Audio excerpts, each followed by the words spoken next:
The free market economy is under attack. The political class rushed in.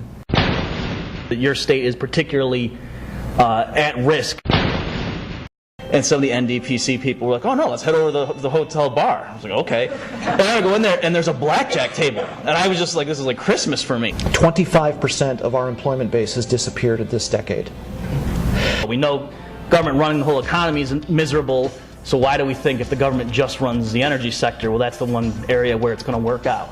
And the systemic problem is the Federal Reserve System, which is not part of the free market. The North Dakota Policy Council has had an early victory on the transparency front that has raised the cost of engaging in certain public spending for public officials. So we shouldn't naively just look and say, when has the government been the strongest in U.S. history? 1930s and now. When was the economy the worst in U.S. history? 1930s and right now. We're actually fighting in favor of freedom and sanity.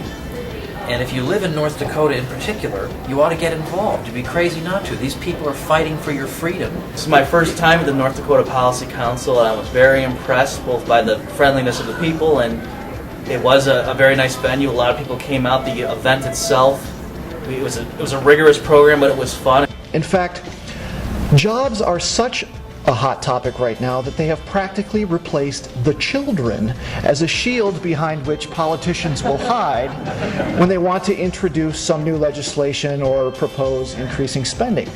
But you can't avoid the fact that price controls lead to shortages. You can't avoid the fact that when you increase the supply of money, you will get prices that are higher than they would have been otherwise. There are certain facts that you cannot deny.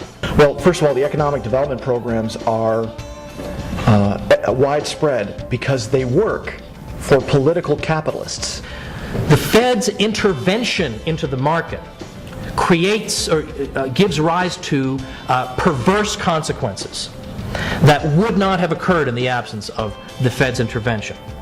Think tanks in general are important. You go to their website and you learn about what's happening. So I think it's NDPC is a good team to have in this fight. Well, I'm extremely impressed with the North Dakota Policy Council. I've just spent the day at the Free Market Forum as one of the speakers.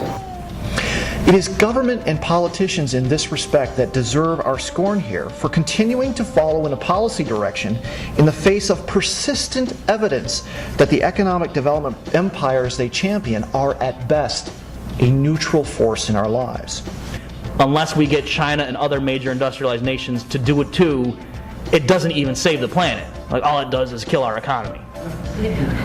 Whether he chooses or not, every man is drawn into the great historical struggle, the decisive battle into which our epoch has plunged us.